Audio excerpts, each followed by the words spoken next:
Le plan K, c'est de vraiment montrer leur puissance. Et puis avec Dupont et Jalibert, c'est vraiment de faire circuler le ballon. C'est vraiment de montrer leur capacité en attaque.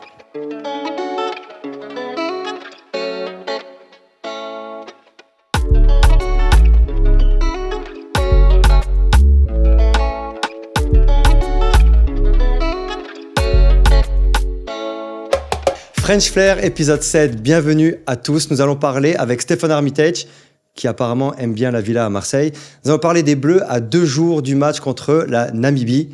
Ça va être un match engagé et on va parler surtout de la composition de l'équipe de France. Salut Steph. Salut. Comment vas-tu? Très bien, merci. Ça va, t'es bien ici? C'est pas mal ici. Un bon vue, un peu de soleil, ça va, je me bronze. Mais C'est bien. tu m'as dit qu'on serait mieux quand même sur la terrasse. Ah oui, j'aime bien me bronzer. Le Moi. bronzage. Oui. C'est pour ça que tu as signé à côté de Marseille, non? Ah oui, Ouais. j'aime bien la mer. Bon, allez, on va parler des Bleus. On a la chance, là, ça y est, la composition est sortie. On en a parlé la semaine dernière, on va dire en spéculant, en disant peut-être que lui, peut-être que... Apparemment, je crois que tu as été assez visionnaire, Nostradamus, puisqu'il y a pas mal de joueurs que tu avais annoncés titulaires qui vont l'être, même si c'était un peu... on va dire assez incertain pour nous ou le grand public. Donc, je ne sais pas si tu as vu la composition. Je te propose de nous la dire. Ok, bref, comme on a parlé la semaine dernière, je savais qu'il y avait beaucoup de joueurs qui avaient envie de jouer, qu'ils avaient besoin de jouer, d'avoir un peu de temps de jeu. Et Fais-nous du 1 au 15 avec les remplaçants et après on en discute. Ok, désolé si je le prononce très mal. Non, t'inquiète. Je suis quand même anglais. Ouais. Je suis quand même anglais. Tu parles combien de langues? Un peu d'espagnol, alors 3. Et un peu de basque, 4. Ah, basque aussi? Non, pas du tout, Ah, mais d'accord. c'est pas grave. Ok, ça va commencer par le 1. Cyril Bay, Movaca, Antonio, Woki, Flamande, Jelange, Olivon, Aldrit, Dupont, Jalibert. C'est celui-là que j'ai du mal à prononcer. Belbarré. Biel Barré. Oui. Et Danti, Fico, Peneux et Ramos. Et les remplaçants? Et les remplaçants, les finisseurs, c'est Bugarit, Wardi, Aldeguiri, Oui. Tao, Kro, Kouyou, Mofana et Géminé. D'accord. Bon, c'est presque sans faute. Oui. Ouais, après, c'est vrai que Jelon, on sait pas Jelon, Jelanche. Peu importe. Qu'est-ce que tu peux nous dire déjà sur cette équipe qui est arrivée hier à Aix-en-Provence à l'hôtel Renaissance? Moi, j'ai bien aimé le nom de l'hôtel parce que c'est un peu comme un petit signe. L'équipe de France, depuis quelques années, renaît. Et là, on attend un peu une renaissance jeudi puisqu'on a un peu perdu l'équipe de France contre l'Uruguay. Ils ont eu leur premier entraînement hier aussi et on va dire, Soleil tape fort, ça va être un gros match. Là, l'équipe est annoncée, donc on voit des changements. Qu'est-ce que tu peux nous dire de ces changements et est-ce que tu crois vraiment que cette fois-ci, on va réussir à passer la barre des 60 ou 70 points? Je pense pour ce match, ils sont obligés. En fait, ils s'est réveillé un peu après le match de Uruguay, en disant que voilà, on n'a pas pris les points de bonus et peut-être ça va nous coûter plus tard. Alors c'est pour ça, à mon avis, ils étaient obligés de revenir avec une équipe, un des plus forts d'équipes pour l'équipe de France, pour essayer de remettre les choses en place. Et avec les joueurs qui rentrent, bien sûr, il y a Cyril Bay qui rentre. C'était un des starters pour l'équipe de France. Qu'est-ce que tu Il penses, s'est toi, blessé. toi qui pouvait jouer pilier, vu ton gabarit, qu'est-ce que tu penses de Wow. Cyril Bay qui a annoncé et qui prouve aussi depuis que c'est un peu le meilleur à son poste au monde? Ouais, mais c'est un gars, c'est un mec qui est vraiment pro. Il fait toutes les choses correctes et on voit bien qu'il est revenu très vite pour reprendre sa place, en C'est ça qu'on équipe de n'attendait pas à France. revenir aussi vite. Oui, mais on n'attendait pas. Mais après, c'est un mec qui fait toutes les choses correctes. C'est un leader dans l'équipe. C'est quelqu'un, je pense, que l'équipe de France a besoin pour montrer le chemin, parce qu'à chaque fois il joue, il fait son match. Et des fois, il va au-delà. Il fait les boulots des autres. C'est un mec. Il c'est aime le bien ballon, d'avoir, il il a aime des le mains, ballon. il est dynamique. Ah, il plaque et il En fait mêlée, tout. Ah oui. très dur de le prendre. Ah oui, c'est un très très bon joueur et Bien sûr, il a besoin de temps de jeu avant les phases finales et ça va être le meilleur match pour lui pour essayer de remettre les choses en route. Puis il y a l'avantage de jouer aussi avec Movaka, qui a... Bon, bah, on n'a pas besoin de parler de lui parce que il nous a assez ébloui par son talent, encore une fois, contre les Blacks. Et puis à droite, à Tonio, c'est quand même c'est lourd. Là. On a vu l'équipe de France quand même un peu en difficulté sur le secteur de la mêlée. Là, on sent qu'ils ont mis une première ligne qui va être difficile à bouger. Ah oui, là, ils ont pris une première ligne pour avancer. Les 3 joueurs avancent à chaque fois, à chaque impact, ils prennent l'avantage et c'est vraiment costaud. En mêlée, en touche, dans les molles, tu sais que les 3, ils vont tout donner. Et moi, j'ai hâte de les voir ce week-end, dans 2 jours. Dans 2 jours déjà. Deuxième ligne, donc Flamand, qui a pu jouer en Angleterre et je pense qu'il a quand même beaucoup appris il y a quelques années là-bas et qui survole un petit peu en ce moment. Dès qu'il rentre sur le terrain, il est incroyable, hein, il est dynamique, il pousse. Son association, tu penses que ça reste complémentaire ou que peut-être à un moment ça va nous manquer? Un peu de puissance, peut-être plus de puissance. Voilà, on cherche toujours, on veut toujours un 4 ou un 5 qui est quand même plus de 125 kilos, 130 kilos.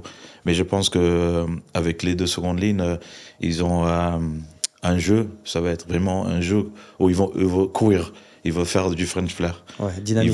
Dynamique, ils veulent jouer avec le ballon et je pense que les 8 de devant, ils savent tous jouer avec le ballon et j'espère qu'il y aura beaucoup d'essais. Bah ça, c'est une bonne remarque parce que on aime même me poser les questions. Qu'est-ce qui a changé en équipe de France?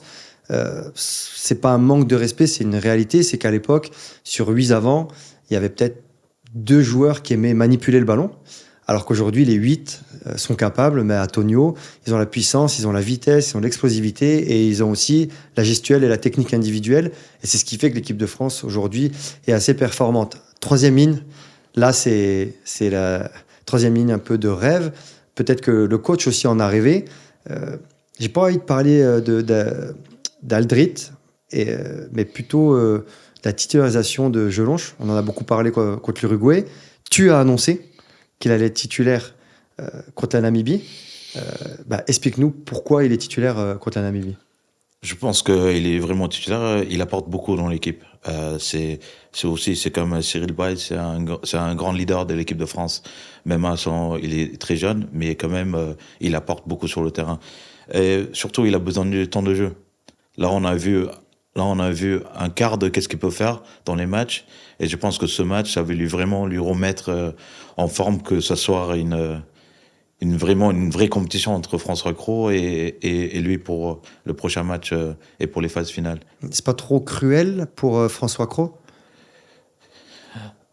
Parce qu'il a été blessé aussi. Oui, hein, il a été blessé. Dans l'année. Il était beaucoup blessé, mais après il est revenu avant. Et lui, il a fait quelques matchs et lui, il a montré qu'est-ce qu'il peut ramener dans l'équipe. Et c'est très haut niveau. Qu'est-ce qu'il apporte pour l'équipe de France. Mm-hmm. Mais je pense qu'on a toujours besoin d'avoir deux troisième lignes qui peut genre se complémenter un sur l'autre. Alors, est-ce que dans les airs, parce que c'est important aussi, on t'en parlait, duel aérien, est-ce que dans les airs, Jelonche apporte peut-être plus de solutions que Cross ou pas du tout? Je pense qu'ils sont pareils. C'est un peu le même profil. C'est un peu le même profil. C'est les deux. Parce qu'ils jouent au Stade Toulousain. Voilà, les deux jouent au Stade Toulousain. Les deux ils plaquent, ils grattent, et ils avancent avec le ballon. Ils courent vraiment beaucoup. Alors pour moi, comme j'ai toujours dit, c'est un truc, c'est compétition en fait.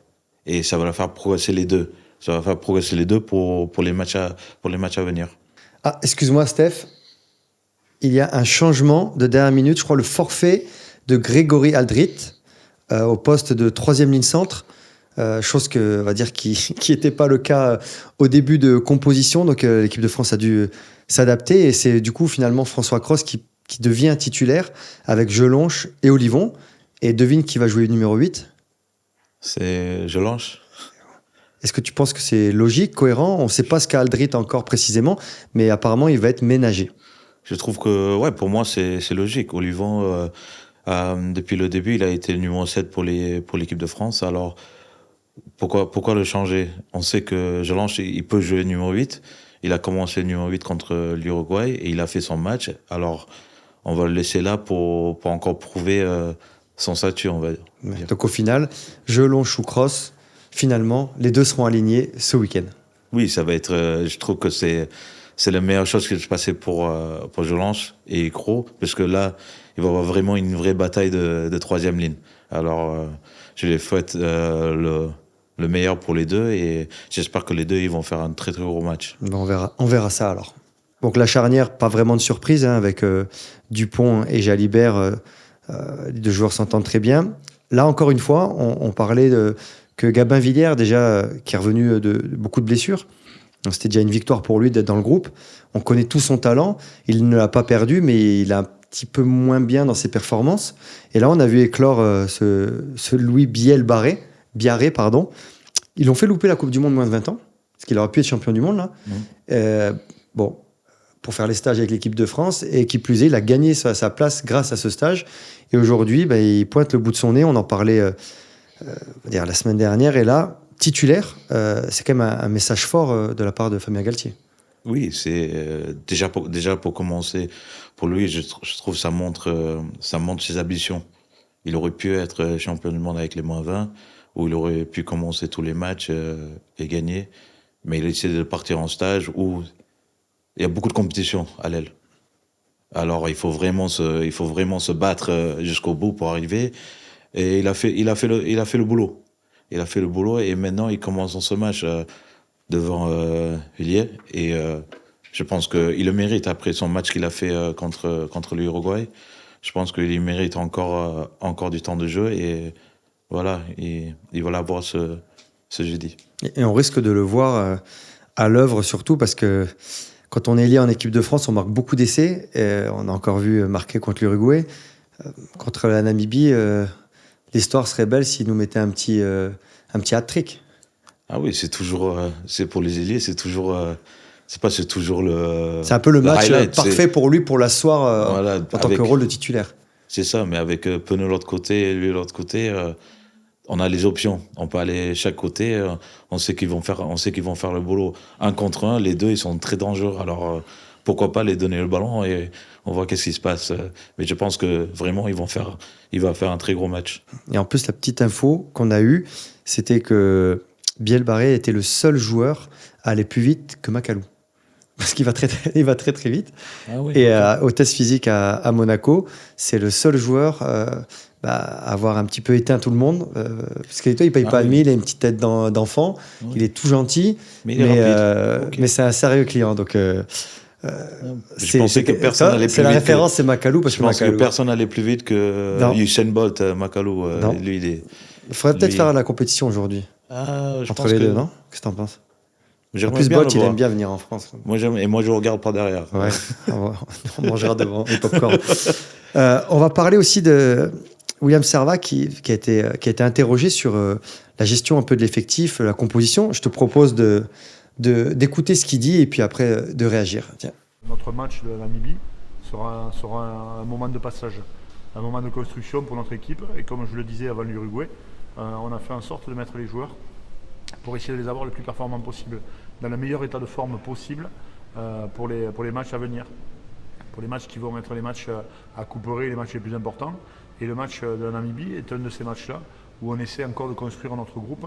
Et pour construire notre groupe, on a besoin d'homogénéité, on a besoin de cohésion. D'accord, plutôt d'accord, plutôt. Je suis plutôt d'accord, mais je pense pas que c'est un moment de construction. Ça fait un bon moment maintenant qu'ils ont déjà construit leur équipe et voilà, ils ont fait beaucoup de changements pour le dernier match que l'Uruguay. Là, il y en a un paquet qui revient pour ce match. C'est pas une construction. Moi, ce match devrait être une démonstration de qu'est-ce qui va se passer. Donc tu n'es pas spécialement d'accord avec ce qu'il dit. Est-ce que parce que moi c'est mon construction, j'aime pas le mot construction parce que là ils ont pris tous les meilleurs joueurs en France. Dans un endroit. C'était avant ils ont construit. Oui, c'était avant ils avaient construit. Là c'est répétition. Là c'est répétition. C'est maintenant c'est vraiment de dire voilà, c'est accompli. Toutes les choses qu'on a prévu de faire, Voilà, on l'a fait et maintenant il faut le montrer. Maintenant c'est le moment de démonstration de montrer que voilà, notre équipe elle est prête pour les phases Mais tu finales. crois pas qu'il a ce discours-là aujourd'hui parce que le match de l'Uruguay a un peu cassé leur plan. Ah oui, bien Là, sûr. moi, c'est mon ressenti parce Oui, que mais c'est ça normalement, aussi, parce l'Uruguay, que c'était une autoroute. c'était Oui, 5 points normalement, c'était 5 points, mais vu qu'on n'a pas pris le point de bonus, Nouvelle-Zélande vient de prendre le point de bonus contre Namibie et tu vois ça remet les choses parce que si jamais je n'ose pas, mais si jamais Italie, parce que Italie à chaque fois ils arrivent à sortir des matchs Contre la France. contre la France, ils Le arrivent à le dernier faire. match des destinations, Voilà. l'Italie a la balle de match sur une pénale touche à la fin. Et les Français donc défendent bien, mais ils ont eu l'opportunité de gagner. C'est ça. Et c'est pour ça, maintenant, il y a tout qui est. Ah, on va En pas fait, perdre mon contre avis, l'Italie, non. Steph. Non, mais j'ai pas dit, Ah. mais après, on peut pas, Ah, un on match, peut c'est pas un dire, match. c'est un Coupe du Monde. Regardez tous les petites équipes, Portugal. Ah, ils font un énorme match contre Pays de Galles. Il y a pas que ça. Uruguay contre la France. On sait jamais. C'est un Coupe du Monde. Ça arrive tous les 4 ans et il y a tout ce qui peut se passer. C'est vrai, c'est la magie du sport. Il y a aussi William Servat donc, qui parle, parce qu'on parlait il parlait de construction, pardon. C'est peut-être parce que ça a mis peut-être des doutes, Oui. des incertitudes. Lui, il parle que de certitude. Mm. Donc, on va voir, c'est peut-être un aveu de faiblesse. Il n'y a aucune inquiétude, je dirais même plus une certitude, c'est que la capacité de nos joueurs à pouvoir gagner la Nouvelle-Zélande avec un comportement adéquat et ce qu'il faut, et bien, simplement ça nous fait dire qu'on a encore un petit peu ce côté français qui fait que de temps en temps on a du mal à se préparer pour des rencontres qui sont peut-être un petit peu moins sur la rampe des projecteurs, mais aujourd'hui aucune incertitude, au contraire. Est-ce que de dire qu'il n'y a pas d'incertitude, c'est un aveu de dire qu'il y en a? Je sais pas, hein, parce que là, c'est on dit souvent qu'il se justifie, s'accuse. Ah oui, bah, je pense que bien sûr, il y a toujours des. Ça a mis un petit. Voilà, c'est toujours dans le sport, dans n'importe quel sport, il y a toujours un peu d'incertitude.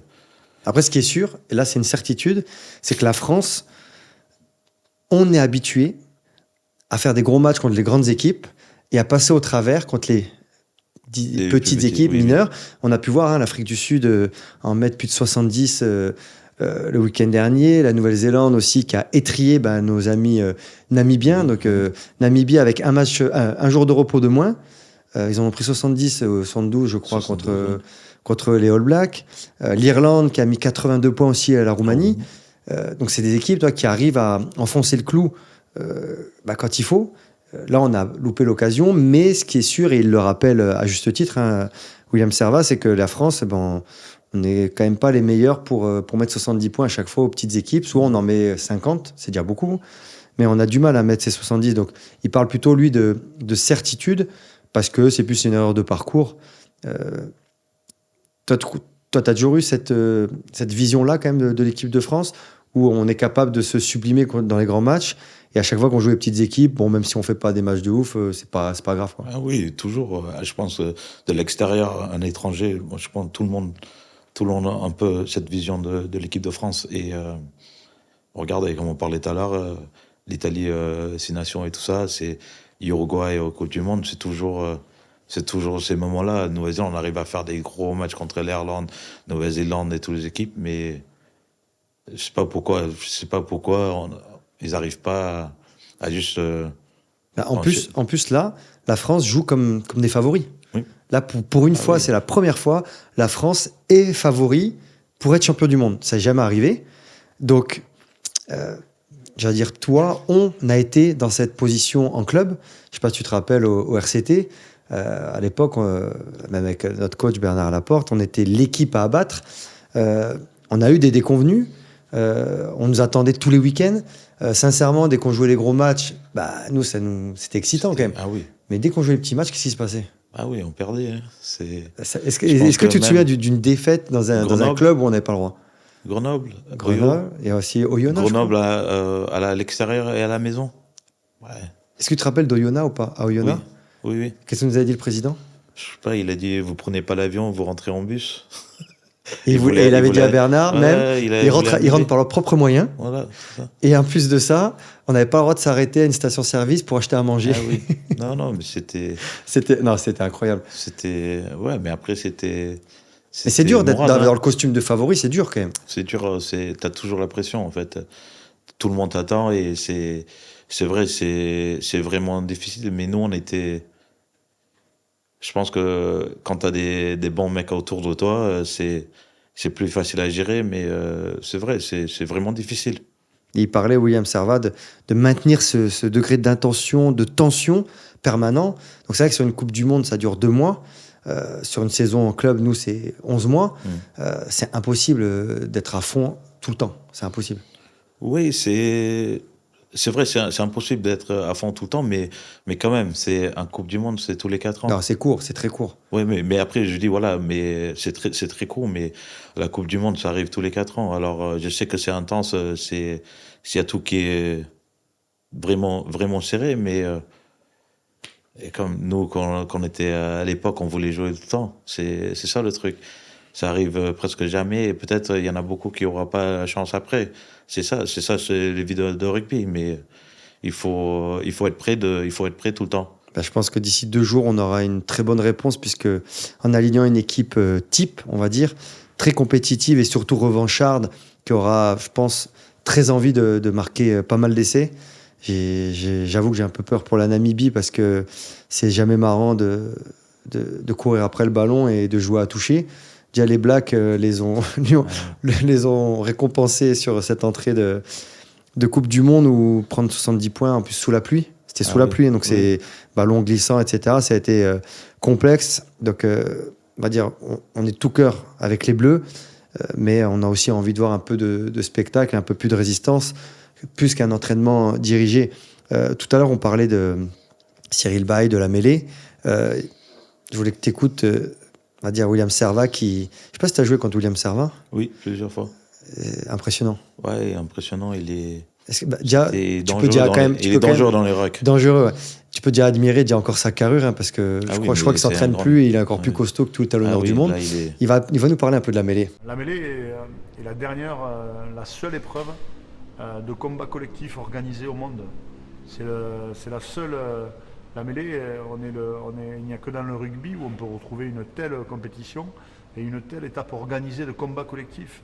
Et en fait, on le dit souvent, ça devient banal de le dire, mais c'est souvent le baromètre mental d'une équipe. On a pu voir sur des rencontres le Fidji contre l'Australie qui a mis un petit peu son jeu en place autour de ça, autour du 7 pièces, comme vous le dites. Et c'est exactement ce qu'il en sera sur le match de ce week-end. Donc tu as entendu, c'est le baromètre mental de l'équipe. Ah oui. Donc aujourd'hui, le baromètre mental de l'équipe, pour toi, il est à quel niveau ? Je pense qu'il a raison d'un côté. C'est le mêlée, c'est lancement sur mêlée, c'est... Là, toi qui parles anglais couramment, fluent, c'est quoi l'expression qu'on dit avec la mêlée ? Just push hard. Ok, et une autre ? Il y a une autre expression. No scrum. Ah, no scrum, no game. Mais après, moi, je poussais pas vraiment. Moi, j'étais numéro 8. J'ai laissé faire les 7 rods devant. Mais alors, ouais, je connais pas trop sur le mêlée, mais je sais que le mêlée, c'est sans mêlée, sans touche, on peut rien faire. Exactement, c'est no scrum, no win. Yeah. Donc on voit très bien que si la mêlée n'est pas bonne... Tu connais l'anglais mieux que moi. Les Français, on s'inspire un petit peu des Anglais quand ils étaient bons à l'époque. Ouais, mais ça fait trop longtemps que je suis en France. C'est pour ça. Mais French flair maintenant. T'es d'accord que moi, French flair. French flair, c'est pour ça. J'étais fan de passe. Non, mais j'ai le souvenir de l'équipe de France.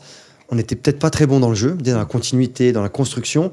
Mais qu'est-ce qu'on était bon, qu'est-ce qu'on est bon, parce que c'est le cas encore actuellement, sur les phases de conquête. Quoi.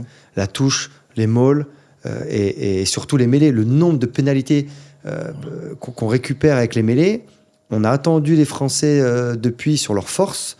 On a été pénalisés en match de préparation. L'Écosse nous ont un peu embêtés. L'Australie aussi nous a embêtés.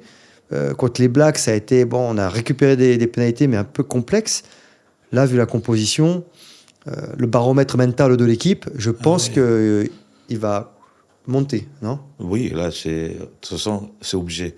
Et là, je montre, quand on disait démonstration, là, ils vont montrer vraiment la définition d'avoir une bonne mêlée avec les joueurs qu'ils ont pris. c'est pour un mêlée qui avance à chaque fois, pour récupérer des pénalités, pour aspirer les trois quarts, pour qu'on puisse jouer à l'aile. Je pense que c'est une bonne équipe pour montrer ça, en tout cas. Je pense que les premières lignes namibiens vont devoir passer de la crème chauffante sur les cervicales et les épaules avant le match, parce que je crois que William Servat est assez remonté sur cette phase de jeu. Et en plus, je crois que le pape va venir en visite à Marseille, faire la messe. Donc peut-être y aller un petit peu avant de jouer la France, non?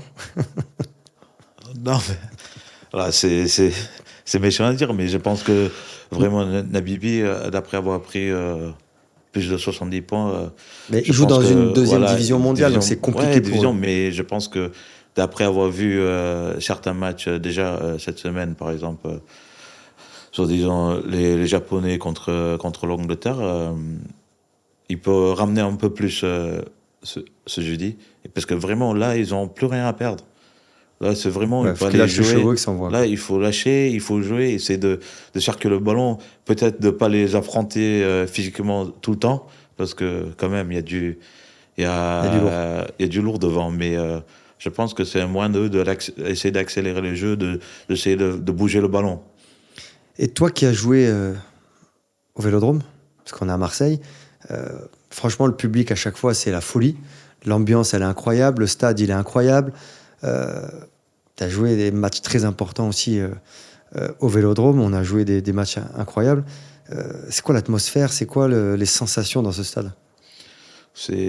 Pour moi, même si c'est un stade de foot, on dirait vraiment, c'est vraiment un stade qui est bien fermé.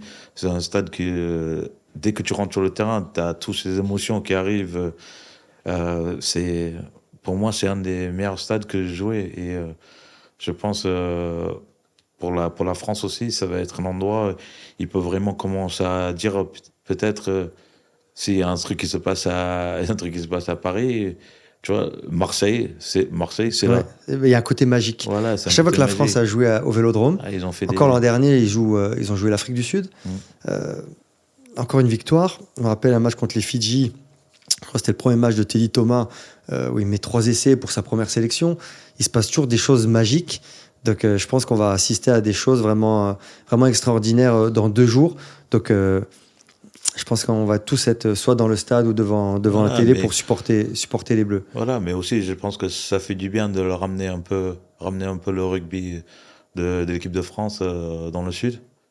Parce que On a vu là dans le nord à Lille, maintenant dans le sud à Marseille. Et maintenant ça fait du bien, ça fait ramener un peu plus de monde, de cultures différentes, et c'est bien. Je pense que c'est magnifique pour le pays. Ben merci Steph. Tu connais un peu le planning des Bleus après? Je crois bien, ils ont 2 semaines de vacances. 2 semaines. 2 semaines, Je ils dis vont pas partir, comment tu l'expliques, mais c'est pas facile, c'est pas évident. Il y a même des équipes qui jouent, qui ont à peine 6 jours pour jouer 2 matchs. Et là, on voit les Bleus qui ont 2 semaines off. Comment gérer ça? C'est très difficile parce que pour moi, je sais pas c'est quoi le mieux en fait, soit d'enchaîner les matchs ou de prendre 2 semaines. Je crois que les deux ils sont à peu près pareils, parce qu'en fait, continuité de continuer à jouer, des performances, tout ça, c'est très important. Mais aussi les joueurs, ils ont besoin d'un peu de repos.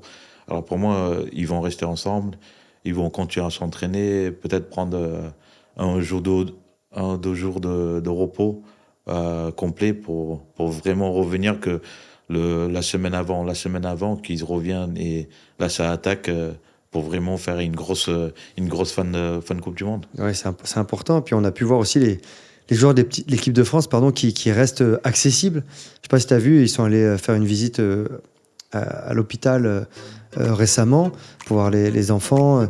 Il y a beaucoup d'actions sociales. En club, c'était un peu la même chose. C'est une tradition dans le rugby?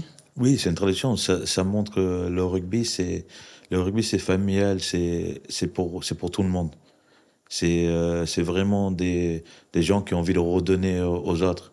Parce que toutes les choses qu'ils font, les interventions qu'ils font et tout ça, c'est pour les enfants, c'est pour les... Du coup, c'est bénéfique pour eux, enfin pour les enfants, pour les gens qui sont visités, on va dire, mais c'est aussi bénéfique pour les joueurs français. Ah, bien sûr, je pense que ouais, on a besoin de ça. Nous, les joueurs, on a besoin des fois de parler parce que tellement qu'on est serré dans un groupe pendant. Et en autarcie, qu'on est Voilà, entre nous, autarcie, ça nous fait avoir. On est dans notre monde, c'est dans un monde différent. Alors, des fois, c'est bien de sortir et de discuter avec. Je marche dans la rue, discuter avec quelqu'un, ça fait du bien. Mentalement, c'est bien pour nous des fois de juste Toi, de sortir de notre. Toi, de notre- t'aimais bien quand même couper comme ça et retourner un peu dans la vie sociale normale, quoi. Ah, bien sûr, moi je suis un gars, j'aime parler avec tout le monde, j'aime discuter s'il faut. Si c'est sur le rugby, c'est sur le rugby, si c'est sur d'autres choses, ça me dérange pas. Mais moi je suis un man of the people. J'aime discuter avec tout le monde L'homme du et peuple. c'est ça le. L'homme du peuple. Ah, I'm English. Moi, j'ai quand même le souvenir qu'à chaque fois qu'on jouait, souvent en Coupe d'Europe à l'étranger, la veille, on arrivait la veille ou l'avant-veille, tu restais jamais à l'hôtel.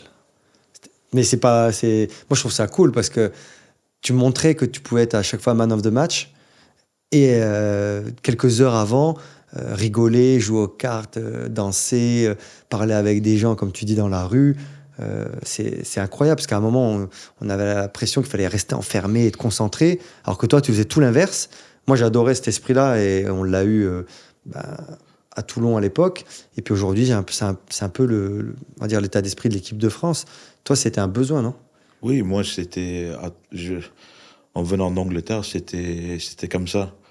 Et de venir en France, on m'a toujours dit il y a certaines choses que tu peux changer, mais ne change pas ton être humain. Okay. Et moi, mon être humain, c'est de vraiment, c'est de voir le rugby comme un plaisir. C'était pas un boulot. Pour moi, c'était quelque chose. Pour moi, ça me fait relaxer. Je prenais beaucoup de plaisir. Et c'est pour ça, moi, je voulais montrer à tout le monde que, voilà, juste parce que je joue au rugby, ça veut pas dire que je suis pas un être humain. C'est important. Je suis quand même un c'est mec, important de se détendre c'est pour ça que l'équipe de France aujourd'hui a beaucoup de plages de repos et leurs familles qui sont avec eux, c'est pour se sentir bien. Pour revenir au match, quels vont être les points clés de ce match et qu'est-ce qu'on peut attendre, qu'est-ce qu'on peut apprendre de ce match?